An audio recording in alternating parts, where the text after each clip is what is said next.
Hey everybody, Josh the RV Nerd here with Bish's RV. Welcome to Coldwater, Michigan, my hometown store. Getting my first look at a full production run of the 221MDB. Yeah, you know me. I originally saw this only in half-completed prototype form, and it's like, I see campers all day, every day, and I'm very familiar with Embers at this point, and I'm like, all right, I know what this thing's gonna look like when it comes in. Embers still, every time I see a new one, I'm like, oh, these are just so fun. They're so different. I'm going to go through this, like, I'm obviously very excited, very sweet on Embers, but I'm going to try to do my best to rein myself in because it has a lot of excellent qualities for certain. It's also got a couple little interesting hitches and glitches that may be significant points of concern, potentially deal breakers for you, and I will show you the good with the bad with the ugly with everything in between as we go through this video. Some awesome qualities. So this floor plan, obviously very heavily inspired by the Rockwood 2509S, but I like that it's not just a carbon copy clone. It does have a true queen bed, and it's a Murphy, but it doesn't have to be. We're gonna talk about that. If you stay tuned to the end of the video, I will give you a sneak peek, some insights into what you might expect on the 2023 models of these as well. But more to the point on the RV behind us, it's an all composite body, all aluminum structure. Basically, there's not wood in the structure of this, including the floor. It's a four-wheel off-road independent trailing arm suspension system. Hands down, the best riding and handling little trailer I think you're ever going to find out there. It's an off-road suspension, so if you're gonna just use it on the highways, on the pavement, it's gonna work really well. Tire pressure monitoring standard, 0 to 100 degree rated with tank heaters, and today we're getting to take a look at one in the big smexy Max solar package, which is actually doing all the work, running everything for us. Frankly, I could walk in right now and crank on the air if I felt like it. It's just not quite that hot out yet. It'll get there later. Not an accident, I started recording early in the morning. Let me know what you like about this new one. Let me know what you would like to see changed if possible. And again, I've got some serious insights and updates, and here's why they do what they do and don't do what they do at the end of this video if you'd like to tune in for some extra details. I'd love to hear from you. Now, if you are a regular returning member of the RV Nerd Herd, first of all, leave me a little comment, a little hashtag Nerd Herd down there in the comment section, just to let me know you're out there and you're alive. I feel like a, front man for a band. Let me know you're alive. But neither here nor there. My frontman days for Guns N' Roses, not only are they over, but they never actually happened, regardless.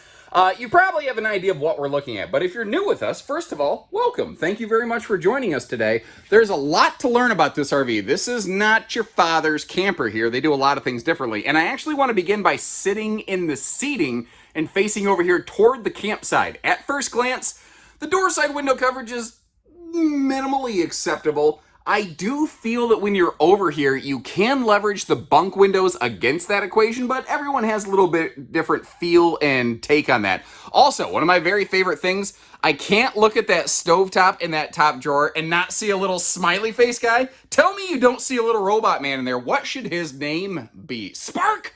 That should be Sparky. Tell me if there's a better name than Sparky, leave me a comment, let me know, and I will certainly be willing to adopt it. Now, this one right here, it's a Double Dinofa Murphy model, right? And we're going to talk a little bit about why currently from the factory there is no dinette option over here, but we might also talk a little bit, ask your opinion on if we think one should be included. Now, we were talking about windows. We can't have that discussion without zeroing in on the Stargazer skylight up here. This is one of those like dual pane Euro style windows that normally you'd find on the Ember on all of the windows. Currently for the 22s, they were forced into a substitution for dual pane windows. So the good news is that no matter what, you're still not looking at a substandard window. Now let's dive into this whole front Murphy bed situation. You might notice how there are day and night shades there for the Murphy bed. A lot of people think, oh, there's, there's no bug screen? That's what the day shade is intended to be on those kind of Euro windows. Now, this is a folding bendy bed, but it is a 60 by true queen bendy bed. And the thing is, what we're going to see in this video later, if you don't like the fact that it's a bendy bed, if you don't like the fact that it's a Murphy, if you want to use this like a non-Murphy, normal, traditional walk-around queen bed, you absolutely 100% can do that, and we will dive into that in more detail when we close the slide up and show you how this RV operates in road mode.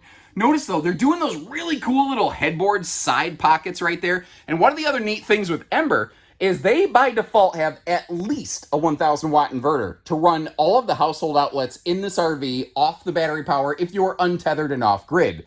The RV we're looking at today is going to be it's a max solar model, so it has a 3000 watt inverter. It could run the microwave. It could run that air conditioner if we wanted it to. It can crank that kind of juice. Now, that being said, this RV with max solar can run the air. How long? Kind of depends on how many batteries and what the temperature and weather conditions are, because there's no guaranteed standardized answer for that. I would say what it's intended for is to get you through the worst, hottest part of the day and spend the morning and the afternoons when it's cooling off or a little bit cooler, recharging your batteries with the nearly 600 watts of solar up on the roof. The inverter on this system, it's actually a smart system, so that if you are mooch docking, if you're plugged into 15 amp power, like at a friend or family member's house, basically it will only pull off the batteries when it has to. So you can use this for some effectively indefinite mooch docking. That's really where I think this RV is fantastic for. Now, the counter space in this is a little bit limited, but here in their bigger 8-wide, what I call Overland Max series, even though that's not their technical name, they have a little bit more counter space and a lot more storage versus the 7.5 wide Ember Overlands that you normally see. Now, if we look up and to the left right now, you see the kind of control center over there. One of those things is the Truma Combi unit. It is both a furnace and a water heater. So it's kind of pulling double duty. It's a very efficient object, though. Now, just to kind of help you get an idea of the space on these double bunks, I included the optional roof ladder up there, as well as that tabletop. And these bunks, by the way, are 600-pound rated, which is excellent. Now, that window can open for airflow, and you'll see USB outlets and lights for both the upper and lower bed if you peek around in there. But right now, we've got it in cargo mode, because this thing has a cargo door. Now, some people worry about security for their kids. If you look at where that handle is located, it is a deadbolting secure entry door, just like your primary entry door. It just has a little black smudge of some kind on it. We'll have to get cleaned off. Sorry, squirrel. Down below, we have some cargo hookups, but that handle is down below the bed. So if you have the bed down, unless the kids crawl down and army crawl under it and make a racket, which probably you're going to hear, they're not going to be able to just to sneak out of the RV, nor is someone going to be able to just like open the door and snag your kid. So they really position that intelligently. Now, speaking of positioning, take a look at the TV. Right now, straight across from the Murphy sofa. Makes a lot of sense. I think that's one of the primary seating spaces for entertainment. But if you want to be able to watch a little TV over here at the Dinofa, you can do that. That thing also folds down into a sleeper, and notice how it's actually a surprisingly deep slide with storage behind it. I sort of got the idea just to shove a pillow in there to give you an idea of like how much storage is actually in that thing. I hope if that little frame of reference helps, let me know. I'll try to see if I can incorporate and do some more of that here and there in RVs when I get a chance. That way you have an object that you could reference against how much space is in there. That is one of the larger, nearly 11 cubic foot, 12-volt DC compressor fridges, and that is all that Ember offers. They don't offer a gas-electric two-way because they all have at least just about 200 watts of solar, with max solar obviously closer to 600. The idea there being that it's travel safe and very large capacity and fast cooling. Plus, you have an outside fridge in the camp kitchen of this one that can run off either inverter, no matter which version of the Ember you get, base package or max solar. So, looking around here, plywood drawers down to the floors, except where they do have that little Truma Combi heat vent. That's what those little black circles are, by the way. Those are your heater vents. My wife says that I also have a heater vent, but it's not one that she enjoys me utilizing. Now, sliding into the bathroom here before the door wants to shut itself on us. Actually, this kind of drew my attention to the door handle, which these are the belt loop wrecker style door handles. These are ones that cats can figure out how to operate, but this is also a locking door handle. So maybe if you don't like the belt loop ripper, you could change that out at some point. Their bathroom in this is fantastic. Small campers don't usually get good bathrooms, but that is as fluffy, friendly as it's going to get. Now, in the back of the RV, at the lowest point, the ceiling is 6.5 foot tall, which is where the shower is. Thankfully, they put the skylight in exactly the right position that I can stand in that shower. You might notice from the outside, though, the RV actually slopes forward. It gets taller in the living room area. And you are not dealing with the 4-inch Taco Tuesday dollar store fart fan over here. Instead, you've got the Fajita Friday Fume Fighter fart fan standard in every single Ember, which is great. Now, that is a ventilating window as well, so you can really share all the goodness with the neighbors if you're so inclined. Although I think technically with the vent fan, you're doing that anyway, but usually it's up higher, no one notices. That is a Lipitor's Storage Galorge corner cabinet right there. And I tell you what, you could keep yourself one heck of a bunch of toilet paper in that there rack right there, brother. Yes, sir. Now, back it up a little bit. Thank you, Magic Door, using the force to close that. I do believe it is high time we close up the slide and take a view at her in road mode. And when we close the slide out, we see that the travel access on this thing is absolutely phenomenal. It's phenomenal. Now, I set this up in what I'm going to call worst case scenario access, where I left the sofa folded down, which you're probably never going to do. And still, you can totally walk through this thing with ease. Like if you had a long kayak coming up that cargo door or something like that, especially when the sofa's out of the way, which most of the time it's probably going to be, you see that you can, you could load something all the way up the belly of this beast right here. Now, getting back to the refrigerator, to the bunks, to all of that is, you don't even have to touch the slide. Really about the only thing you lose in this with the slide closed is just the entertainment center. And I think if you're making an overnight pit stoppy kind of thing, I don't know that the TV is the most important thing, but easy access obviously here to the bathroom. And I'm getting a phone call, and it's actually from the Ember guy. Hold on.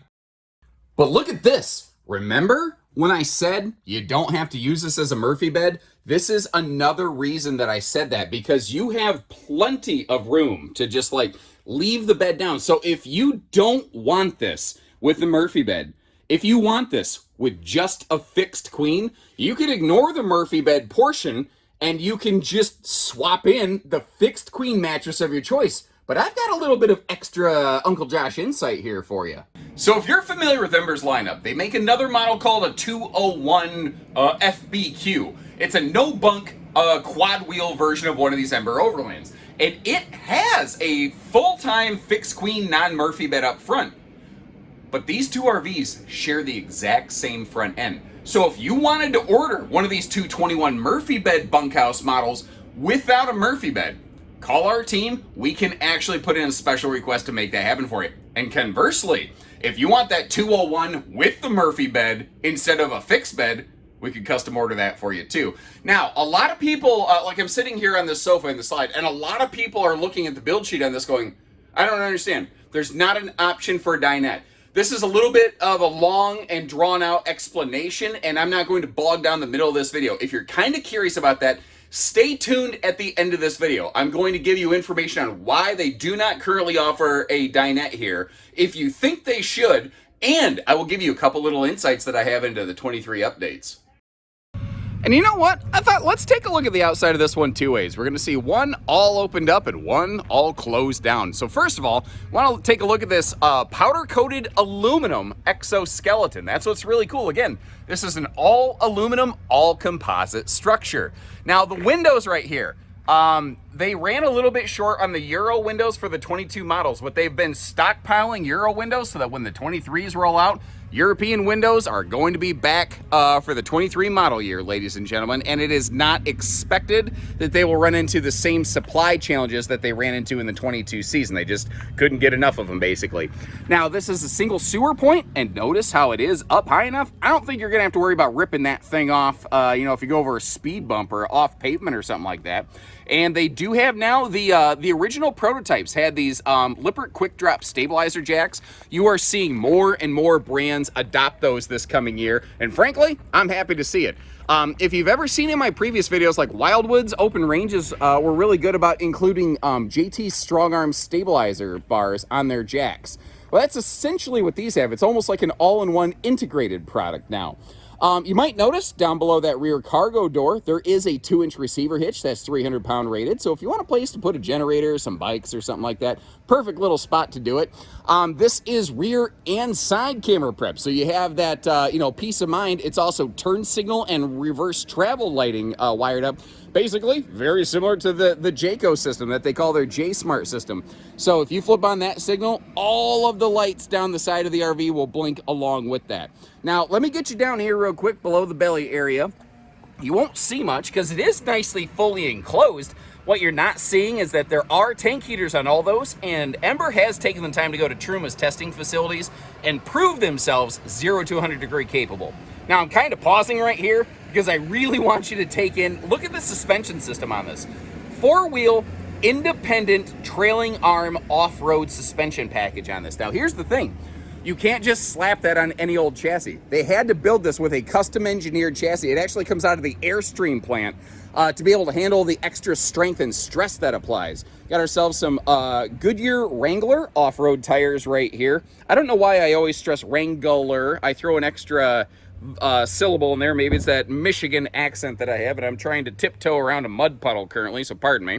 But those also come with factory standard tire pressure monitoring. We've also got the standard stable step system over here so that, you know, the trailer ain't rocking and rolling around, although those new stabilizer jacks are going to do a heck of a job of getting rid of all of that noise as well. They also put a maximized power awning on this to really give you all the shaded patio space that you possibly can. So I guess you could say Embers really throw shade. That's not even that funny. I don't know why I laughed that hard at something. Regardless. Okay, so up front here, this is the gearbox. It's actually an optional piece of equipment, although I've never seen an Ember built without one. This is a very popular thing. Again, it's powder-coated aluminum. It does ding the hitch weight of this a little bit. Normally, it would store your propane and your batteries. But with Max Solar, the batteries are contained and basically protected under the bed. And now the look all opened up. One of the things that's really cool about these, they have like almost like a fifth wheel style docking center over here. It's all enclosed, protected. Your gate valves, your pull valves, everything is right in here. There are little plugs basically at the bottom of this compartment so you can run your water hoses and stuff out. You see that you do have a hot cold outside shower over here. It's all galvanized rolled steel, so a little water ain't gonna kill it. And despite the fact that we have the roof Max Solar, you've also got the side solar prep plug over here. Now this is where a battery disconnect is going to be, and it's one of the few nitpicks I have for Embers. I kind of wish this paddle that sticks out, it was, I don't know, somehow up a little higher out of the way. Maybe over there on the other side of the RV. I'm not sure where else they could put it. I kind of don't like it down where cargo can shift, but I haven't heard that being a problem from Ember owners. If you know otherwise, please speak up. This is also where our tank heater switch is located, and it seems kind of funny to some people that it's here in the belly, because how do you know if they're running or not? And the answer is you really don't need to. It's kind of a set it and forget it thing because they use thermostatic tank heaters. And basically, once the temperature hits 40 degrees, those tank heaters will kick on. And if it warms up above 40 degrees in the belly, they'll turn themselves off. So you theoretically could leave them on. I don't know. I feel weird about doing that myself. I don't know that I would. But, you know, theoretically you could. Now, this is normally where your batteries would be. But with Max Solar, let me get the sunshine blocked away from here. This is just now cargo space, so the gearbox really living up to its name. Now you notice how that has a key lock over there, but when we get over here on the propane side, it does not. That is for safety code. You have to be able to quickly access propane reserves in RVs. If they put a key lock on this, it actually wouldn't be governmentally safe effectively. Now the front here.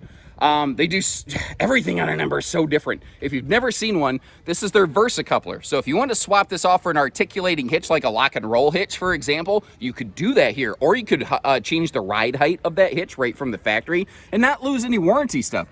And their front power stabilizer leveler jack means they don't need a traditional tongue jack. So it looks funny that it's just sitting there wide open, but it's not hurting anything. You can literally step up that. The gearbox is structural, so if you wanted to step on that to check something to get up there, or if you wanted to like mount a small generator atop that gearbox, I've seen Ember owners in their Facebook group who have been doing that successfully without an issue.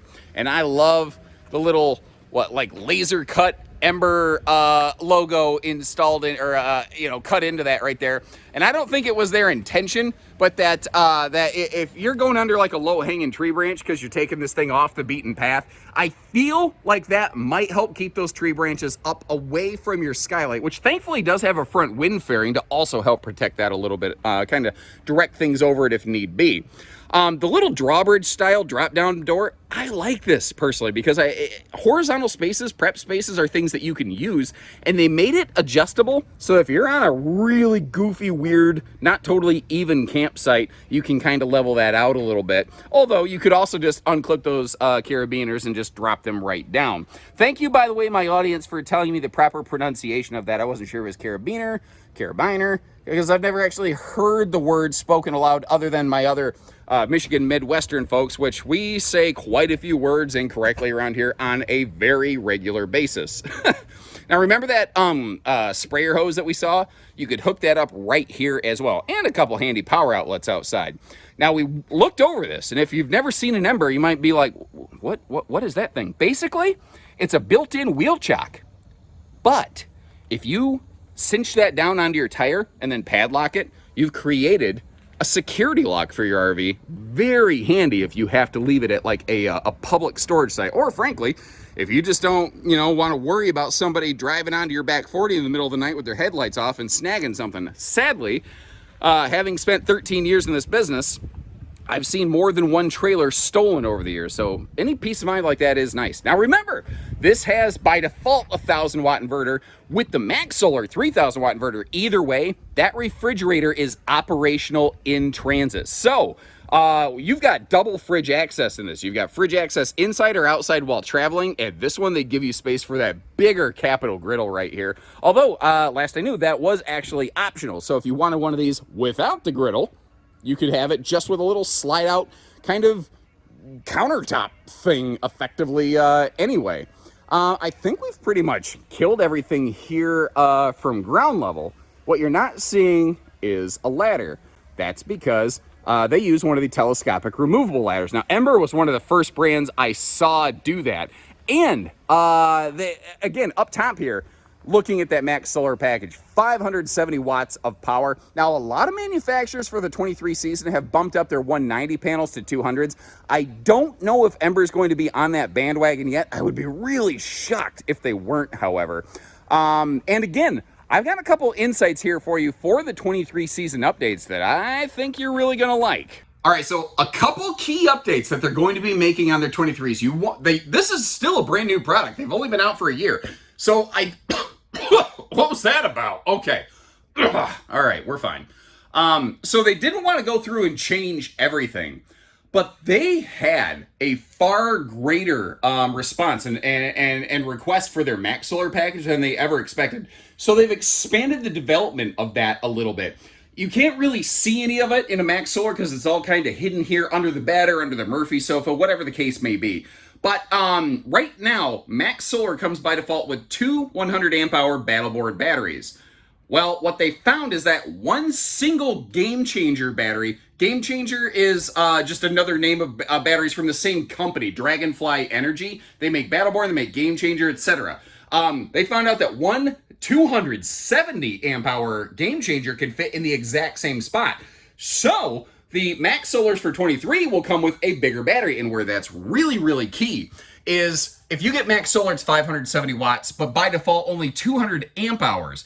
What you really want to target is 2 watts for every amp hour. That's the magic kind of ratio. That's the sort of the golden ratio of charge versus capacity and storage. Well, the base Max Solar, min-Max Solar, if you will, it didn't meet that ratio, and as a result, you could theoretically kind of overcharge the batteries a little bit. Typically, it wouldn't be that much of a deal, though. So with the 270 amp hour Game Changer, it'll be better, and I believe you could option a second one of those on there, so you could have more battery capacity than ever before. Something else that's very cool for the 23s. Dad jokes aside, they will be swapping to Max Solar to the Truma Aventa air conditioners. Now, you might have seen a little bit of those on the Winnebago FLX series, the Flex series that like we've displayed here from our dealership. And if you're not familiar with that, if I forget, remind me. I will leave you a link in the video description to kind of learn a little bit more about that off that Winnebago tour that I've done. But It's an air conditioner that's very popular overseas. It's used a lot in Europe. And even though it's not technically a soft start, what it does is it slowly ramps up its power draw instead of a big bong hard spike, so that it can effectively operate like a soft start. It is a extremely efficient, lower power draw kind of air conditioner system, and it plays itself perfectly in with their Max Solar package. I think it's an awesome update. The other really cool thing about that Truma Aventa air conditioner is it has just a dehumidifier mode that is super low power draw. Now, what a lot of people don't realize is this thing itself is essentially basically just a dehumidifier. It does technically do a little bit more than that, but at least in dehumidifier mode, by sucking the warm, damp air out of here, it's incredible how much cooler it will make this thing feel. And even if you're not fully running the air conditioner, you'll be able to spend a far greater time staying cooler and more comfortable as compared to the external ambient temperature in one of these in the 23 season with Max Solar. Now, there's a few other updates, a few other things they're working on. I don't have full confirmation of everything else right now. I was able to get you some early insights on those. If you appreciate that, hit that subscribe button. And now to the question of why don't they offer a dinette option in the slide out of this bunkhouse over here? Because you look at this and you see a sofa and you're like, I don't understand. Why can't I have a theater seat? Why can't I have a hide-a-bed? Why can't I have a dinette? And the answer is because you're not actually looking at the sofa going all the way down to the floor. The bottom of the slide is actually right under that bifold section of the sofa right there. So, you can't go all the way down to the floor with this thing and put a bigger fixture in there. So the question kind of becomes, well, why? And this is one of those cases where I think everyone's, every person, every RV's greatest asset is also its greatest liability. You may hear me sometimes talk about how Rockwood does so many cool things, they get in their way. Ember kind of did that here too. That suspension that really helps define who Ember is, it is very demanding in what it requires of the RV. And if you notice, if those wheels completely depress, the wheel can actually go up into essentially the body cavity of the RV. Well, that means that the slide out cannot come all the way down to the floor, and it's just too big for them to try to do a notch slide like you see in the 191 series Embers that do have a dinette option. So I have a question for you. Knowing what you know now with what I've shared, that if they put a dinette into this, you would be sitting up really high, and basically your hair might be kind of touching the ceiling panel of that slide out. So knowing that, do you care? Would you still like to have a dinette option available, fully understanding the fact that it would be a little bit wonky? Ember asked me to kind of reach out to you guys, knowing that I get a lot of feedback from our audience, and they want to hear from you. If you would still like to have a dinette option available, even though it would be a big step up and step down, is that something you're interested in seeing? Leave a comment, we'll get it back to the factory, and let's see what they come up with. So if you're still tuned in by now, you're either very interested or you're just a diehard super fan. And either way, I love you, I appreciate you. I really, truly, guys. Your positivity, your comments, your insights, the information that you give me and educate me keeps me going all day, every day. So this will be my very last of the Ember 22s. I've given you some insights as to what you might expect for 23, but any chance I get, if you want some update footage on different models in the 23s, leave me some comments. Let me know what model you're specifically looking for, and whenever I can, I'll add it to my hit list, and I'll do my very best to try to get that one on camera for you. You folks, you run the channel, I just run the camera. So take care, stay safe, have fun, and happy camping, everyone.